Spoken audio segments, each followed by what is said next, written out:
All right, we're back for the second part of exercise 7-8. So now we're going to do a variable costing income statement, which remember we're going to use for decision-making purposes because we have more control over those variable costings. So there's your income statement there, but we're going to use the same information and we're going to see what the difference is in operating income between manufacturing 40,000 units and 50,000 units. All right, so one of the things that's going to remain the same, and I've got to put these two here together because I didn't skip a line, but the first is sales, and the sales aren't going to change for under either scenario, right? So we're still going to have that $90 per unit and 40,000 units sold. So the sales again will be $3,600,000.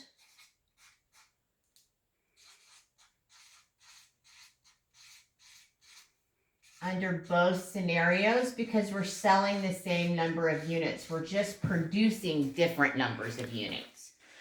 And then after that, we need to calculate out the variable cost of goods sold. So we're going to start there with variable cost of goods sold. And if we're looking at our variable cost again, under 40,000 units, we know that the direct materials was 1,440,000 for 40,000 units. And we know that that per unit cost, we already calculated it out in the last problem, was $36 per unit for direct materials. We know that our direct labor was $480,000. And we calculated that out to being $12 per unit. And we also have our variable factory overhead. And we know that that amount is $240,000 or $6 per unit. So we end up with a total unit cost of $54 per unit and total variable cost of goods sold at a cost of goods manufactured at 40,000 units of, I'm looking at the right one, $2,160,000. So that's our variable cost of goods sold.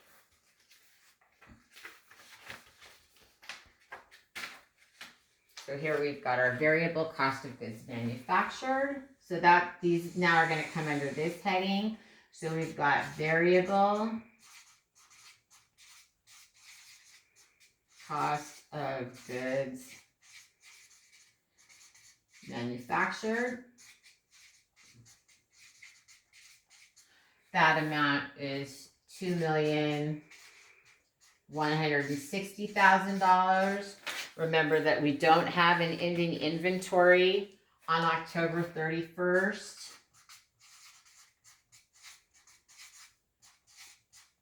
Under this scenario where we only manufacture 40,000 units, that's what we sold. So that amount there is going to be zero. And then the next heading on your statement is total variable cost of goods sold.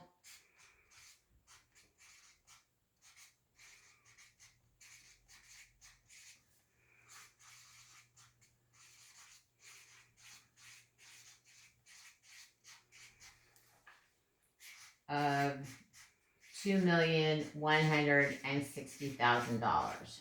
Sorry, I got my chisel went backwards on there. So the next thing we're going to calculate out is what we call the manufacturing margin, which is variable cost of goods sold subtracted from sales. So this is going to give us our manufacturing margin.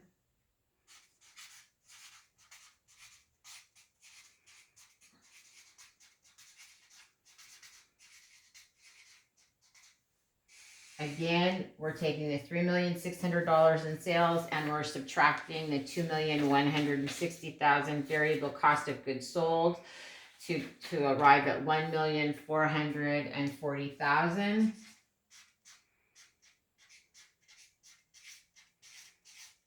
Then we're going to subtract out our variable selling and administrative expenses.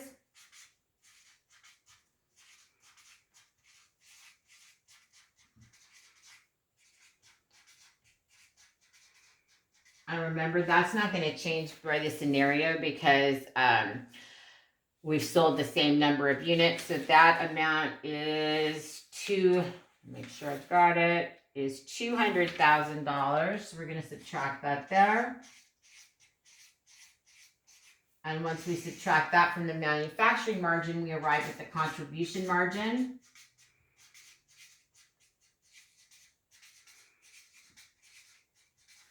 And our contribution margin comes to $1,240,000.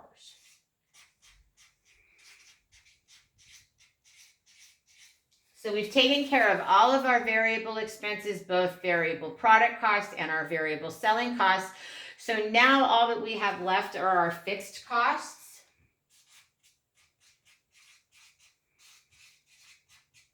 And we're going to add those up together. So we've got our fixed factory overhead.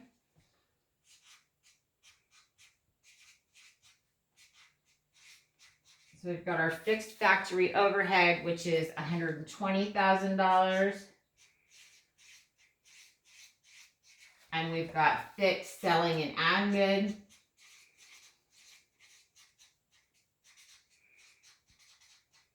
And our fixed selling and administrative costs are $75,000.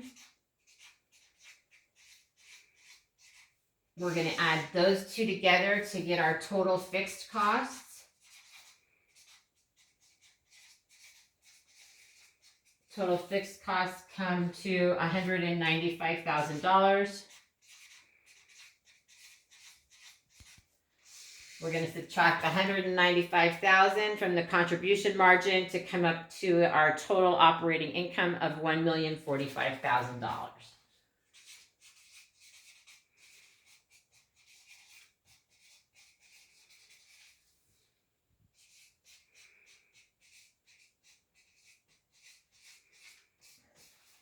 So that's everything for 40,000 units. And so the next step, we're going to do the same process, but for 50,000 units.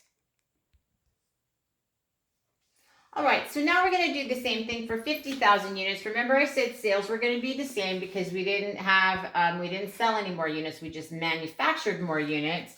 If we need to know what the variable cost of goods sold is for 50,000 units, variable cost of goods manufactured, variable cost of goods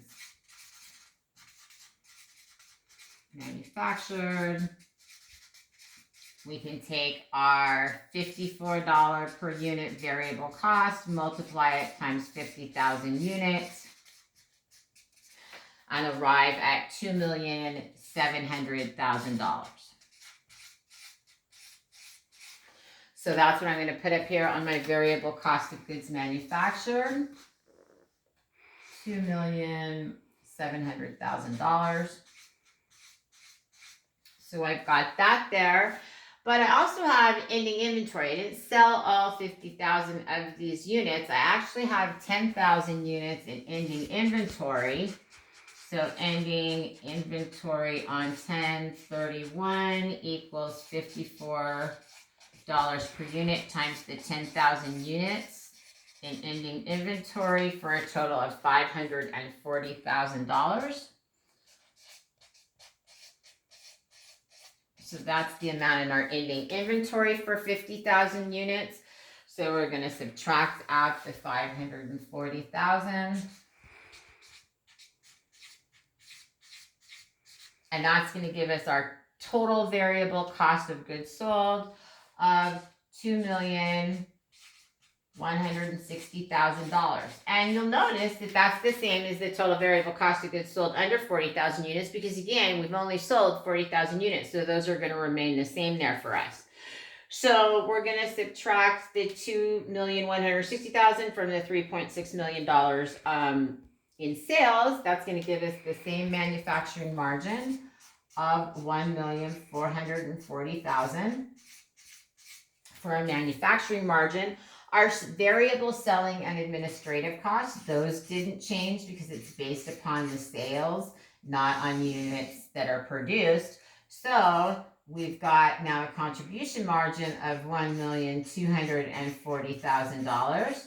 From that, we're going to subtract our fixed costs. Fixed costs don't change with production, so we've got 120,000 of fixed factory overhead and 75,000 of fixed selling administrative. So we're going to have total fixed costs of 195,000. We're going to subtract those from the contribution margin, and we're going to see that we have 1,045,000. So what you're seeing here is you're taking away the artificial inflation of operating income under absorption costing, because we're not inventorying any of these costs. So we're just showing this is what our sales are. And it's important to note that sometimes companies will try to make themselves look better under absorption costing by manufacturing more items so that they can inventory some of those fixed costs instead of selling them immediately. Now, on the last part, there's a sentence there. They talk about the increase in income from operations under absorption costing is caused by the allocation of those fixed overhead costs, like I was telling you, over a larger number of units, and therefore we end up with a lower cost of goods sold. So and the amount of fixed factory overhead is included in the ending inventory. So variable costing allows us to make better decisions as managers on the ground where we need to see what things are doing immediately. All right, and that's exercise 7-8.